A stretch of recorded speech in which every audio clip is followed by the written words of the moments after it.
RTHK Radio 3. You're listening to Brunch with me, Noreen Mayer, on this Thursday morning, and I'd like to welcome back on the program Quratulain Zaidi. And today we're going to be talking a little bit more about coping with divorce. Quratulain specializes with working with children, adolescents, and individuals, and couples and families, and she is a clinical psychologist. Welcome back on the program, and thank you so much for being with us this morning. And we're talking about coping with divorce. It's sort of a part two to what we talked about last month. I think you touched on a lot of practical aspects, such as different tools and different ways to cope with divorce. We sort of started to touch on finances, and we had a wonderful listener who talked about the generational trauma. So perhaps let's unpack those things that we didn't really get a chance to talk about. Let's start with the big question, money. It's always a tricky question. How can couples sort of effectively manage these legal and financial issues during a divorce? So, look, finances mean so many different things to us, right? From our lived experience of it through our childhood and what it meant. So finances can mean a sense of security. Finances can mean so many different things. So the most important thing in all of this is that to be able to separate the practical parts of it from the emotional part and the anger that comes with ending of the relationship, or what your hopes and dreams were within this relationship, what your future looked like, to be able to then, which is really hard. It's really, really difficult. There's anger, there's hurt, there's betrayal, there's a sense of loss. You're going through so many different emotions. However, it is important to be able to approach the process practically, if possible, with a clear plan, with the right professionals, avoiding adversarial nature of court, mediation, or collaborative practice as an alternative to be able to work through this.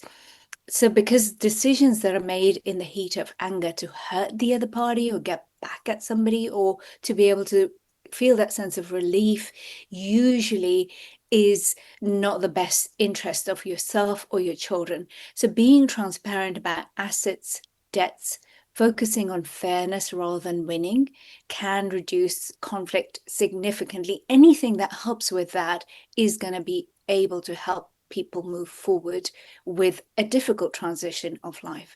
So that is, just being practical and getting the right professionals involved is important.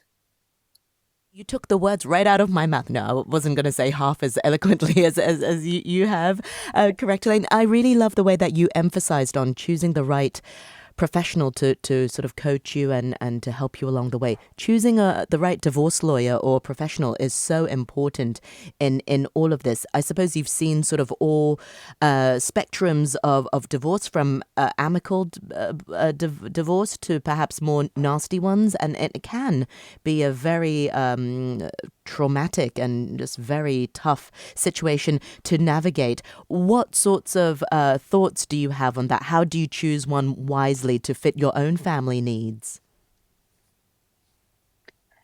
I am very collaborative as a practitioner, and I always look out for the children's interests. What is in the best interests of children? We should right? mention, if you've got children involved. Especially. So it is so important to be able to stay focused on, yes, I'm feeling hurt, I'm feeling angry, and I do want to go after them and make them pay for all the hurt that has caused. There are absolutely lawyers who will do that for you. And that's the adversarial process, high conflict. You're stuck in the court for years. It takes its toll on you. And maybe that is the right thing for some couples. I'm not saying that, there isn't a right. However, there are other ways of being able to manage that emotional space for yourself and be able to do what is in the best interest for your family in the long term. You're always going to be parents of this child forever. They're not going to have another mother or a father.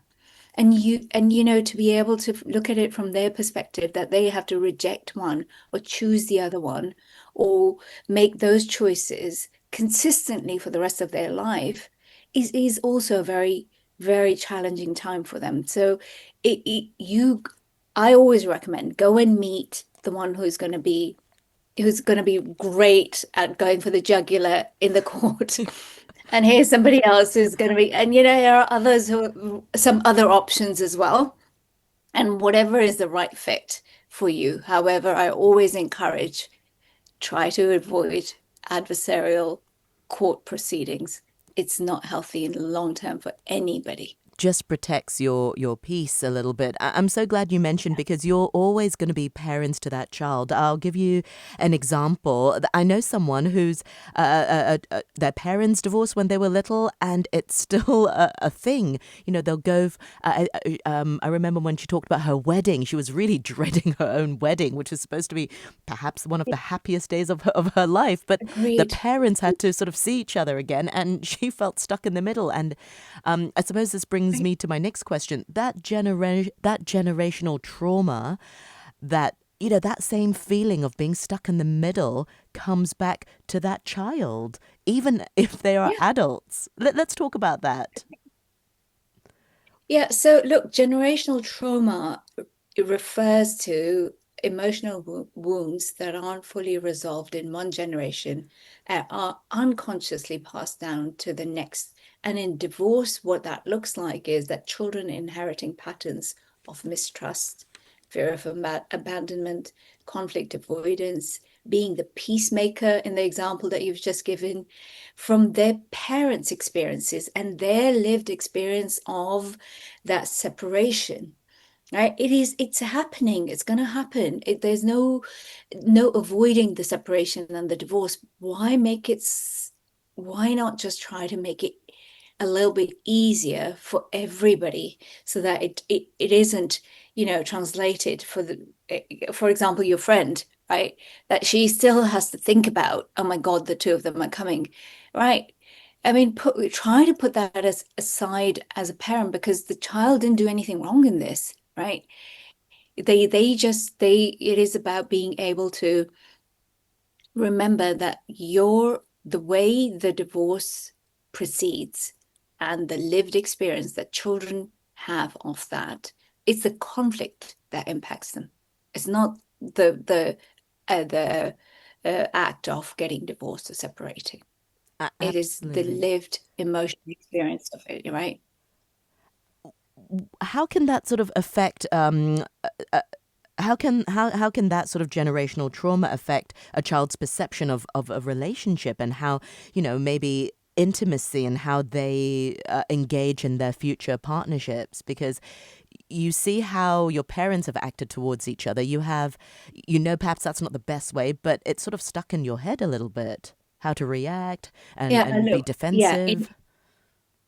yeah, and I see this so often in my practice that that people either they know where they have an understanding of I saw this, so this is not what I want, or I saw my mother do this, so this or my father do this, and this is not what I want, or I don't want to be in a committed relationship because it leads to an Hurt. end, which is Yes. not a good one anyway, right? Exactly.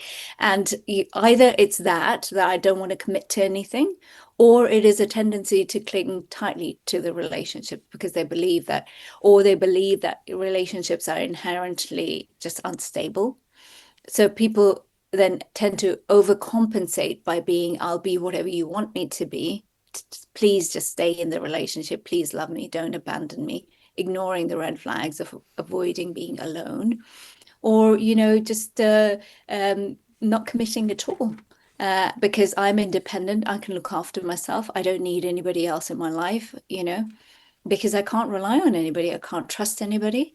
So it is, and research base shows that adults whose parents divorced when they were children were more likely to experience relationship instability. So we are seeing more and more of that being reported in research journals as well. It's not because divorce itself is inherited. I've got to make that very clear.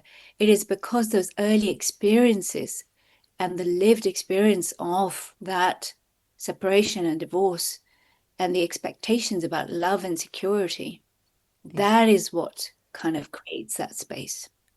Exactly. I think people sort of they might not even realize they're inheriting these emotional burdens from their parents, and it's all very easy to say, "Oh, my parents, gave me all that trauma." People sort of got to realize it and do the work themselves. But let's suppose before we talk about them as adults, as children, what can parents do to minimize the effects of trauma on children? I think we touched on that previously too, that you're still going to be parents to these children, and it's not their fault. But many a times children feel like it's their fault, that maybe mommy and daddy don't like me or they don't like each other, and they carry a lot of that with them, unfortunately. A Or they're hundred, being made to pick a hun- sides. Yeah. 100%. And honestly, I think I shared one of the examples last time as well. What I hear from children, it is heartbreaking. It's a heart-wrenching, right? When a child comes in and says that I have to be a good girl, or I have to be in a certain way because I have to make sure that mummy isn't crying all the time and isn't sad all the time. Or, dad doesn't feel sad and is available or isn't staying at work because I did something wrong. I'm responsible for their feelings. That is just they don't even realize they're taking that on, but they're taking on the The role of the parent parent. for the child, emotional responsibility for the child, that I have to look after them. So I think the most important thing really is that children's reactions vary by age. I just recently had a parent ask me, it's a 3.5, 4 year old, and they're just thinking about separation, and he's picked up on something and he has just shut down. And he is hiding his emotions. He's trying to hide his tears, and he's saying the things that are expected of him in the classroom setting, even because it's his first day at school. And everybody's saying, how are you feeling? Everybody, they go around in the circle, everybody's saying happy, happy, happy. And he looks around and he goes, excited, because that's what he's meant to say. Yet just a few minutes earlier they'd done a song which was very emotional, and he was tearing up, and he turned his face and hid his tears.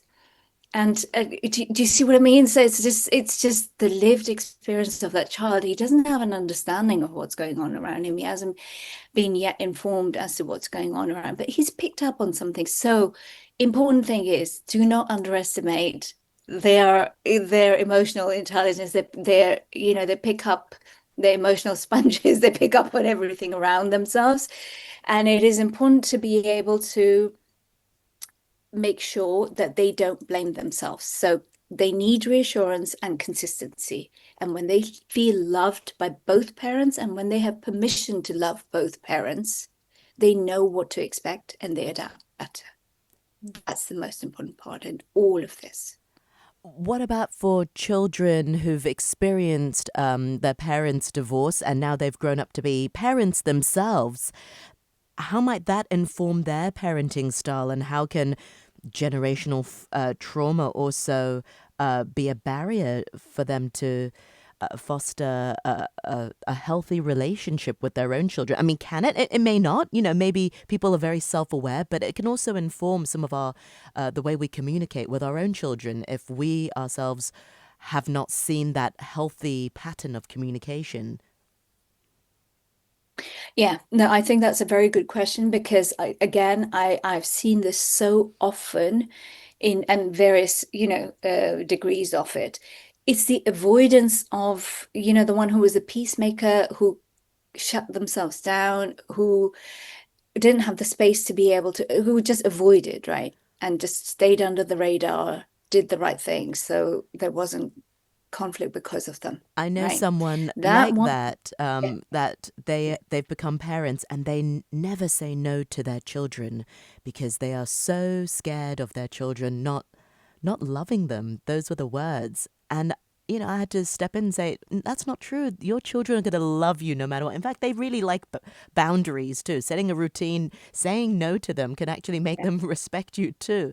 But that fear of not being loved by their own children, because I guess it's what you talked about earlier, correct, Elaine? That fear of abandonment that they had with their Yeah. parents. So it would be best for them to recognize that reaction, that sense of, that go-to avoidance belongs to the younger person, the younger self, and that was their lived experience. And if there's any work to be done to reconcile that, so that that fear of abandonment from their child is separated from how they felt as a child, is very important, because to be able to, for their children to have a healthy modeled relationship around parents and parenting is, being able to have that whole experience of, no, it's okay, and yeah, this is acceptable, because that we are there up until a certain point of their lives to be able to guide them so that they're able to be out there in the world and they can make their own decisions at the end of the day. So it is being able to look out for, this belongs to me, and maybe some of this might be getting in the way of my parenting. And then because the end goal for most of us is to be able to have these young people work, go outside and be self-sufficient, contributing members of the society, and have positive experiences. So how can I prepare them for that? And what is it that gets in the way? And if anything from my own experiences is getting in the way, that I need to be able to separate that and work on that, would be one thing. And the other thing that I think is important to be able to say is that, your past shapes you, but it doesn't define your future. And it doesn't define you as a parent. So with the awareness, you can definitely create healthier patterns. You can break the patterns. They don't have to stay. Janana on our Facebook page has written in and said, what a deep and compassionate conversation, dear ladies. Thank you very much for tuning in to our Facebook Live. Noreen Mayer on RTHK Radio 3. We're chatting with clinical psychologist Quratulain Zaidi, and we're talking about coping with divorce and with a special interest of generational trauma. And time flies. I just looked at the time. I thought I had time for one more question. I'm afraid we're out of time this time. But it just made me think about the communication between the divorced parents. Sometimes you just want to say, I was just thinking maybe there should be an app that can communicate, because the anger still sort of continues years and years later, and you can't really say directly what you want to say. But there should be an app of some sort that, instead of saying you're wasting my time, I don't want to deal with you, but let's sort things out. It can then translate to, I appreciate your perspective. I'm feeling overwhelmed right now. Let's, sort this out smoothly. You say what you want to say, but it comes out in a much friendlier way. There is an app like that. Yeah, there is an app. There are a few apps. There are a few apps out there. Yes. Technology is way ahead. It's been around for a couple of years, I think, even maybe slightly longer. There are a few apps out there to be able to manage co-parenting in a much better way. And brilliant. Yeah. And I think finally, it's never too late to change the story, and every healthy interaction you have with your child helps rewrite their future. I think that's the most important part, really. Very insightful indeed. Yeah. I look forward to our next conversation. Thank you very much once again for your time today. Quratulain Zaidi, who is a clinical psychologist who specializes with a range of expertise working with children, adolescents, individuals, couples, and also families. Thank you very much indeed for your time today.